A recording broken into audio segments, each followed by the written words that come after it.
আমাদের চলার পথে কিন্তু অনেক ছোট বড় ঘাত প্রতিঘাত আসবে, অনেক চড়াই উতরাই আসবে।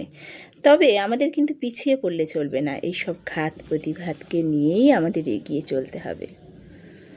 আর আমাদেরকে সঠিক অর্থে মানুষ হতে হবে। আজকে আমার নিবেদনে উৎপল কুমার ধারার লেখা একটি ছোট্ট কবিতা। তখন আমার বয়স 10 কি 12, ক্লাস 7-এ পড়ি। অঙ্ক, বাংলা, ইংরেজি বই মেঝেই ছড়াছড়ি।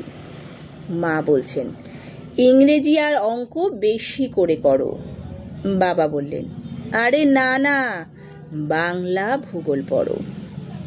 দাদার আছে খবরদারি, ধরেই আমার কান, বলল, জীবন গড়তে হলে পড়ো বেশি বিজ্ঞান।